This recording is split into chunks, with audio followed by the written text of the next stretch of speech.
Hello friends, good morning to one and all. Myself Jaydeep Trivedi, your Sanskrit teacher. दोस्तों, संस्कृत में last lecture में हम बात कर रहे थे हमारे चैप्टर नंबर 5 यानी कि सुभाषित वैभव के बारे में, जिसके 1 से 4 श्लोक हम पढ़ चुके हैं। आज हम बात करेंगे श्लोक नंबर 5 से 8 की। तो बात करते हैं सुभाषित वैभव के श्लोक नंबर 5 की, जो इस प्रकार है कि दरिद्राय धनम देयम ज्ञानम देयम जडाय च पिपासिताय पानीयम क्षुधिताय च भोजनम। यहाँ दोस्तों हमें चैरिटी करने के बारे में बात की गई है। कई बार हम देखते हैं, मगर यहाँ बताया गया कि जिसकी जैसी ज़रूरत है हमें उसके अनुसार ही उसे दान देना चाहिए। कि पहले कहा गया कि दरिद्राय धनम देयम, जो गरीब है, जो पुअर है, तो उसे हमें मनी यानी कि धन देना चाहिए। The poor should be given money, कि जिसे पैसे की ज़रूरत है, जिसके पास पैसे की कमी है या जिसके पास पैसे बिल्कुल ही नहीं, तो ऐसे लोगों को हमें पैसे देने चाहिए। तो कहा गया कि the poor should be given money. कहा गया है दूसरे पद में ज्ञानम देयम जडाय च, और जो अज्ञानी है, जो जिसके पास बिल्कुल ही नॉलेज नहीं है, तो उसे हमें क्या करना चाहिए। तो इसके लिए बताया गया कि जिसके पास अज्ञान है, जिसकी बुद्धि हम कहें कि जड़ हो चुके, तो उसे हमें नॉलेज यानी कि ज्ञान देना चाहिए। The ignorant should be given knowledge. तो इग्नोरेंट का मतलब होता है जड़ बुद्धि, जिसकी बुद्धि जड़ है। गुजराती में जैसे हम कहें कि आनी बुद्धि जड़ है, जिसे कुछ समझ में नहीं आता सरलता से, आसानी से, तो इसे हम जड़ बुद्धि कहते हैं गुजराती में। तो ignorant should be given knowledge. और पिपासिताय पानी, हम कहा गया कि जिसे प्यास लगी है तो उसे हमें पानी देना चाहिए। Water should be given to the thirsty, जो थर्स्ट यानी कि जो प्यासा है उसे हमें पानी देना चाहिए। और क्षुधिताय च भोजनम, and food should be given to the hungry यानी कि जिसे बहुत भूख लगी है, तो जो भूखा इंसान है उसे हमें भोजन देना चाहिए। तो यानी कि इस श्लोक में बताया गया कि जिसकी जैसी ज़रूरत है हमें उसे वैसा ही दान देना चाहिए। तो आइए देखते हैं इसका ट्रांसलेशन कि the poor should be given money and the ignorant should be given knowledge. Water should be given to the thirsty and food should be given to the hungry. यानी कि जिसके जैसे ज़रूरत है उसकी ज़रूरत को हमें जानकर उसकी ज़रूरत के अनुसार हेल्प करनी चाहिए। बात करते हैं इसके ग्रामर की दोस्तों। तो यहाँ देखिए आप, दरिद्राय, झड़ाय, पिपासिताय, क्षुधिताय, तो इस सारे में आय प्रत्यय लगाया गया है 4 शब्दों में। दरिद्र प्लस आय, दरिद्राय, झड़ प्लस आय, झड़ाय, पिपासित प्लस आय, पिपासिताय, क्षुधित प्लस आय, क्षुधिताय। तो ये चारों के चारों रूप है, तो इसमें आप देख सकते हैं आय प्रत्यय लगाया गया है। तो अभी मैंने आपको अकारांत पुल्लिंग के रूप पढ़ा दिए हैं। अकारांत पुल्लिंग के रूप आपको होमवर्क में अभी मिल चुके हैं। तो आप अपने टेक्स्ट बुक में जो रिवीजन पार्ट 3 दिया गया है, इसमें से भी देखकर आप बता सकते हैं कि जब किसी भी शब्द रूप, क्रिया रूप नहीं कहते, शब्द रूप कहते, नाम रूप। तो नाम रूप या शब्द रूप के पीछे आय प्रत्यय लगता है तो वह निश्चित तौर पर चतुर्थी विभक्ति एक वचन कहलाता है। ठीक है। अकारांत पुल्लिंग और अकारांत नपुंसकलिंग दोनों के अंतर्गत जब आय प्रत्यय लगता है तो वह चतुर्थी विभक्ति एक वचन बनता है। तो ये आपको याद रखना है। इसके अलावा धनम, ज्ञानम, ठीक है, तो धनम और ज्ञानम, तो ऐसे ही पानीयम, भोजनम, तो चारों में आगे के अंत में जब म लगता है, तो म लगता है, तो ये तो मैंने आपको बताया ही है कि जब म लगे तो उसे हम द्वितीय विभक्ति एक वचन कह सकते हैं। तो इस प्रकार से दोस्तों इसका क्वेश्चन पूछा जाता है। आगे बात करें तो इसमें से हमें एक संस्कृत क्वेश्चन पूछा जाता है जिसका आंसर भी दोस्तों आपको संस्कृत में ही लिखना होता है कि जड़ाए किम देयम, कि जो जड़ है, इग्नोरेंट पर्सन है, उसे हमें क्या देना चाहिए। तो आपको वन लाइनर इसका आंसर लिखना है कि जड़ाए ज्ञानम देयम, या तो ऐसा भी हम कह सकते हैं कि ज्ञानम देयम जड़ाए, जड़ाए ज्ञानम देयम। तो इस प्रकार जो जड़ है उसे हमें ज्ञान देना चाहिए। बात करें आगे के श्लोक के बारे में, लोभात् क्रोधः प्रभवति, लोभात् कामः प्रजायते, लोभात् मोहश्च नाशश्च, लोभः पापस्य कारणम। कि दोस्तों गुजराती में ऐसा कहा गया कि लोभ पापનો મૂળ છે। तो यहाँ पर इसी बात को बढ़ावा दिया गया कि पाप का मूल है लोभ, लोभ पापस्य कारणम। तो लोभ हमें कभी नहीं करना चाहिए, क्योंकि जो लोभ होता है उसके कारण इंसान कई तरह के पाप करने के लिए प्रेरित होता है। पहले कहा गया कि लोभात् क्रोधः प्रभवति, लोभ से क्रोध का जन्म होता है। प्रभवना, प्रभवति का मतलब होता है जन्म होता है, कि लोभ से हमारे अंदर क्रोध का जन्म होता है। कि जब हम अपने लोभ को पूर्ण नहीं कर सकते, हमारा लोभ जो है, लोभ के कारण हमारे अंदर जो एक इच्छा पैदा होती है, उस इच्छा की जब पूर्ति नहीं होती तब हमारे अंदर क्रोध का भाव जन्म लेता है। तो लोभात् क्रोधः प्रभवति ऐसा कहा जाता है कि anger oriented from greed, greed यानी कि लोभ, लोभ के कारण क्रोध उत्पन्न होता है। आगे कहा गया कि लोभात् कामः प्रजायते, लोभ से हमारे अंदर एक काम, काम यानी कि एक इच्छा है उत्पन्न होती है। लोभ ही हमारे अंदर कई सारी इच्छाओं का जन्मदाता है, ऐसा हम कह सकते हैं। हमारे अंदर कई सारी इच्छाओं को वह जन्म देता है कि desire is born out of greed, कि हमारे अंदर कई सारी कामनाओं को जन्म देता है।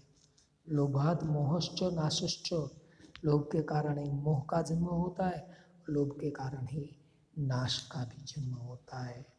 Temptation and destruction are caused by greed, कि लोभ से ही टेम्पटेशन, टेम्पटेशन का मतलब होता है मोह, और डिस्ट्रक्शन यानी कि नाश का भी जन्म होता है। तो अंतिम चरण में बताया गया कि लोभः पापस्य कारणम, कि greed is the cage of sin, कि ये सारी जो बातें हैं वो ये लोभ के कारण ही होती है। तो ग्रीड है वही ये सारी बातों का मूल है, सारी बातों का जड़ है, ऐसा हम कह सकते हैं। दोस्तों हमारे जीवन में हमें यहाँ से बोध लेना है कि कभी लोभ किसी बात का नहीं करना चाहिए, वरना गुजराती में जैसे कहा गया कि लोभियाना धान दुतारा खाए, ऐसी स्थिति हमारी होती है। तो लोभ है वह सारे पापों का जड़ है, इसका मूल कारण है। तो लोभ को हमें इग्नोर करना है, लोभ कभी नहीं करना चाहिए। बात करें इसके ट्रांसलेशन की,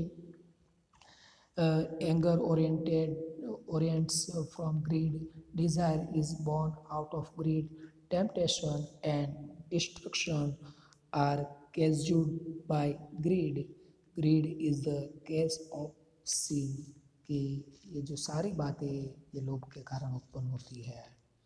इसके ग्रामर की बात करें तो यहाँ दोस्तों आप देख सकते हैं कि लोभात् क्रोधः शब्द साथ में हमें इसका संधि विग्रह करना है, लोभात् प्लस क्रोधः।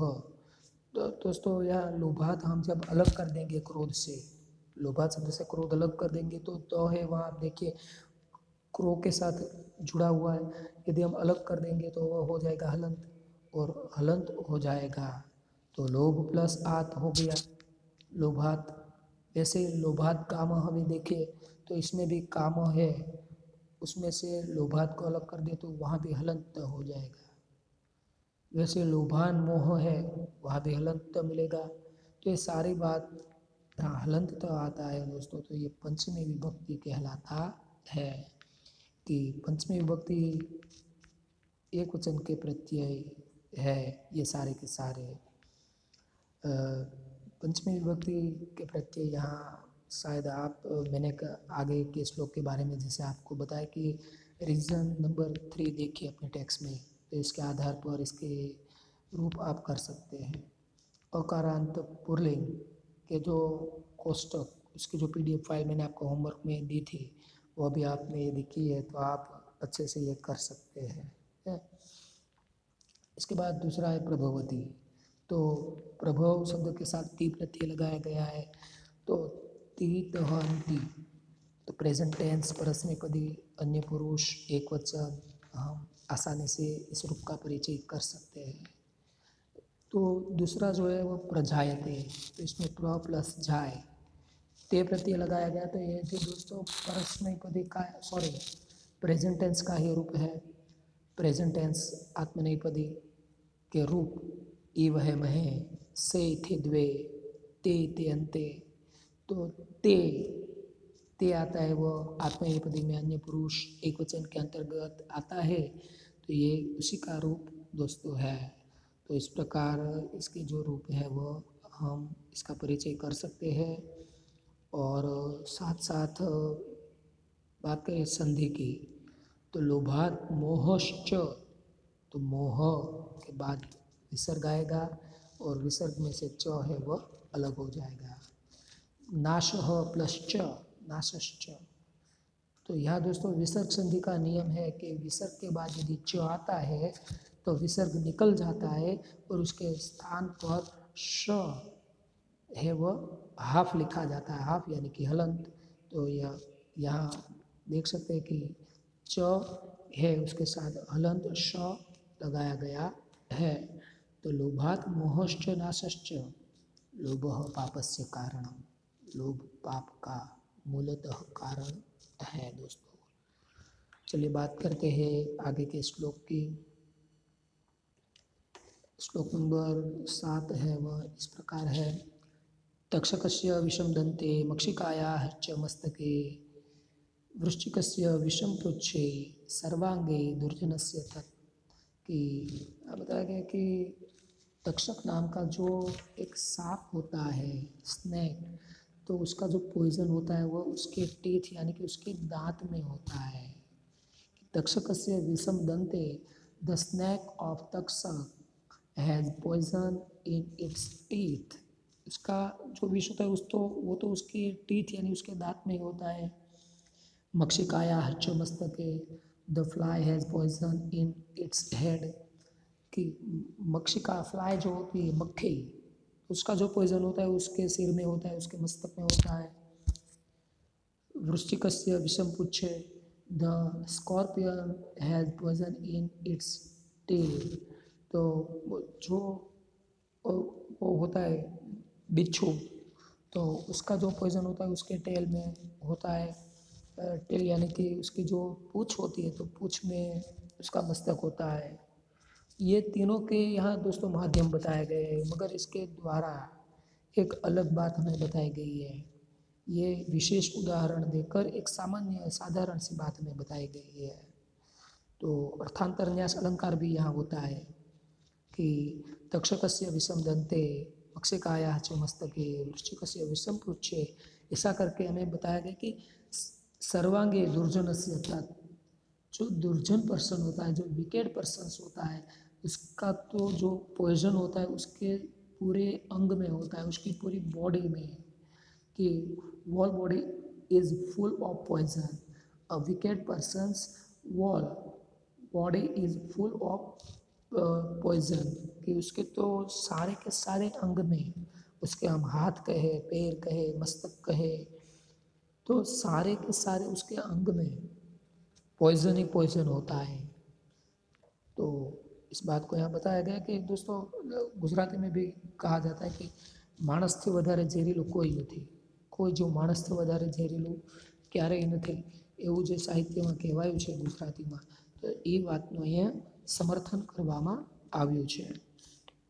तो एक बार फिर इसका ट्रांसलेशन मैं आपके सामने रखता हूँ। सॉरी, इसका ट्रांसलेशन है, तो यह शायद इसका ट्रांसलेशन आपके सामने मैं नहीं रख पाऊँगा, मगर यहाँ से एक बार और बोल देता हूँ। ये कि the snake or Takshak has poison in its teeth. The fly has poison in its head. The scorpion has poison in its tail. A wicked person's whole body is full of poison. तो ये हो गया दोस्तों इसका translation. इसके translation की एक PDF file मैं आपको होमवर्क के तौर पर भी भेज दूंगा ताकि आपको कोई परेशानी ना हो। ठीक है, यहाँ दोस्तों देखिए कि श्लोक नंबर 7 जो है, यहाँ जो हमारी छठी विभक्ति है इसका प्रयोग किया गया है तक्षकस्य, इसके बाद मक्षिकायाः, वृश्चिकस्य, दुर्जनस्य। तो इसमें से 3 शब्द आप के लिए आसान है, तक्षकस्य, वृश्चिकस्य, दुर्जनस्य। तो स्य प्रत्यय लगाया जाता है।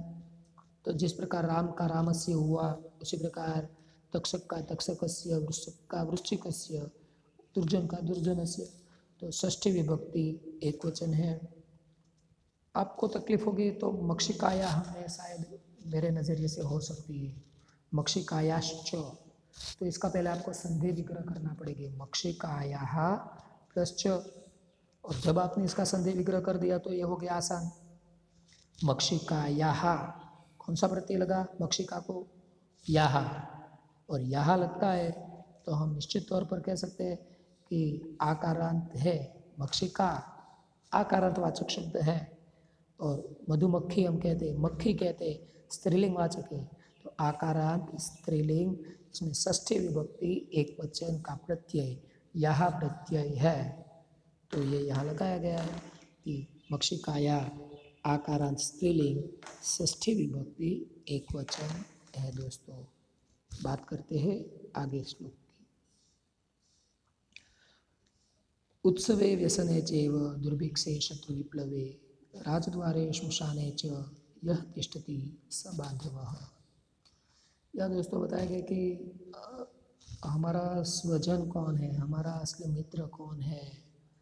तो इसके बारे में दोस्तों इस श्लोक में बहुत अच्छी बात बताई कि हमारा बांधव, हमारा सच्चा रिलेटिव्स, हमारा सच्चा दोस्त वही कहलाता है जो ये जो सारी सिचुएशन जब हमारे सामने खड़ी होती है तो इन सारे सिचुएशन में जो हमारा साथ दे, जो हमारे कंधे से कंधा मिलाकर हमारे साथ चले, वही हमारा सच्चा दोस्त, हमारा सच्चा मित्र कहलाता है। तो उत्सव यानी कि जब हमारे यहाँ कोई प्रसंग होता है, कोई त्यौहार होता है, कोई शादी ब्याह जैसा कोई प्रसंग या कोई त्यौहार हो, तब जो हमारे साथ खड़ा होता है वह। उसके बाद कहा गया कि व्यसन है। व्यसन का मतलब बुरी लत नहीं, बुरे व्यसन का मतलब होता है दोस्तों यह संकट, कि जब भी हमारे पर कोई संकट आए, कोई समस्या या मुसीबत आए, उस वक्त उसके बारे में आगे बताया गया कि दुर्भिक्ष यानी कि जो क्या कहते हैं कि दुष्काल, जिसे हम कहते हैं कि जब भी कोई दुष्काल यानी कि फेमिना हो, ऐसी स्थिति सामने आए तब, फामिन जैसी स्थिति जब सामने आती है तब। इसके बाद बताया गया कि शत्रु विप्लव है, कि जब दुश्मन के साथ हमारा युद्ध होता है तो हमारे साथ जो खड़ा रहता है वो शत्रु के साथ युद्ध में, शत्रु के सामने जब हम युद्ध करने के लिए जाते हैं उस वक्त जो हमारे साथ होता है वह। आगे बताया गया कि राजद्वारे, कि यदि किसी कारण से हमें रॉयल असेंबली यानी कि राजा की सभा राजद्वार में जाना पड़े तो उस वक्त हमारे साथ जो होता है वह। और अंतिम कहा गया कि श्मशाने यानी कि क्रमटोरियम्स, श्मशान यानी कि क्रमटोरियम्स, कि किसी कारणवशात हमें दुखद समय में श्मशान में जाना पड़े, उस वक्त जो हमारे साथ कंधे से कंधा मिलाकर चलता है, जो हमारा साथ देता है, वही हमारा सच्चा बांधव, हमारा सच्चा रिलेटिव है। तो आइए बात करते हैं इसके ट्रांसलेशन की। कि one who stand by you during festivals as well as during a calamity, famine, war, with an enemy and in the Royal Assembly as well as in the crematoriums in our real relative। तो हमारे जो सच्चे स्वजन हैं इसके इतने लक्षण यहाँ दोस्तों बताया गया है। साथ में हम इसके आधार पर दुर्जन के लक्षण पता कर सकते हैं कि ये सज्जन के लक्षण है। तो दुर्जन पर्सन जो होता है, विकेड पर्सन जिसे हम कहते हो, ये इससे विपरीत होता है कि हमारे पर जब भी कोई समस्या आती है तो वो हमारा साथ छोड़कर चला जाता है। यहाँ बात करें दोस्तों तो उत्सव जब होता है हमारा, जब गोल्डन पीरियड लाइफ का होता है तो कई सारे हमारे दोस्त, कई सारे संबंधी, कई सारे रिलेटिव हमारे साथ होते ही हैं। मगर जब संकट का समय आए, जब कोई मुश्किल आए, तब हमारे साथ देने वाले लोग बहुत से कम होते हैं। तो ऐसे मुश्किल दौर में, मुश्किल वक्त में जो हमारा साथ दे, यही हमारा सच्चा रिलेटिव है। दूसरा बताया गया दुर्भिक्ष। दुर्भिक्ष की भी बात करेंगे हम कि यदि हमें दुर्भिक्ष का मतलब होता है दुष्काल, तो यहाँ दुष्काल का मतलब होता है किसी चीज़ का अभाव होना। ऐसा हम कहेंगे कि हमारे पास यदि किसी चीज़ का अभाव है और ऐसी चीज़ों की हमें यदि आवश्यकता है, तो ऐसी चीज़ें प्राप्त करने के लिए जो हमारा साथ दे, हमारे साथ खड़ा हो, ये हमारा सच्चा रिलेटिव है, हमारा सच्चा दोस्त है, ऐसा हम कह सकते हैं। कभी किसी से झगड़ा होता है तो हमारे साथ खड़ा रहे, तो शत्रु विप्लव कहा जाता है। राजा के दरबार में कि रॉयल असेंबली में जो हमारा साथ दे, और जो दुखद वक्त है श्मशान यात्रा में, उसमें जो हमारा साथ दे, वही हमारा सच्चा बांधव कहा जाता है। दोस्तों ग्रामर की मैं बात करूँ तो यहाँ उत्सव प्लस ए उत्सवे, व्यसन प्लस ए व्यसने, राजद्वार प्लस ए राजद्वारे, श्मशान प्लस ए श्मशाने, तो दुर्भिक्ष प्लस ए दुर्भिक्षे। अब देखें सब में ए प्रत्यय लगाया गया है और आप जानते हैं कि ए प्रत्यय है तो वह सप्तमी विभक्ति एक वचन का कारक माना जाता है। सारे के सारे रूप सप्तमी विभक्ति एक वचन के प्रत्यय दोस्तों हैं। तो आप यहाँ अकारण पुल्लिंग लीजिए या नपुंसकलिंग लीजिए, ये सप्तमी एक वचन ही होगा क्योंकि दोनों के प्रत्यय सेम है। दूसरी बात करो, यहाँ यस तिष्ठति शब्द जो है दूसरी पंक्ति में लास्ट थर्ड वर्ड यस तिष्ठति, इसका संधि विग्रह आपको पूछा जा सकता है।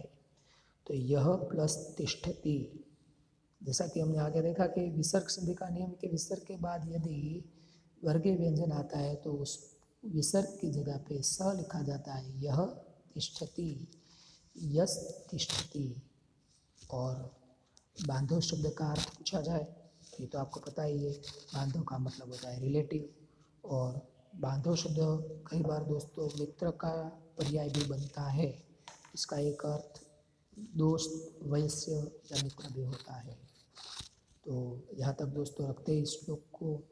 आशा रखता हूँ कि आपको ये सारे श्लोक अच्छे से समझ में आए होंगे और आप ध्यान से इसको पढ़ना, साथ साथ में ग्रामर की जो बात मैंने आपको बताई है ये भी साथ में लर्न करते जाना। तो मेरे नज़रिए से आपको कोई परेशानी होगी नहीं। यदि आपको कोई प्रॉब्लम होती है, कुछ समझ में नहीं आता, तो आप मुझे कॉल करके अपनी परेशानी बता सकते हैं। हम अवश्य ही इसका कुछ ना कुछ हल निकालेंगे। अस्तु।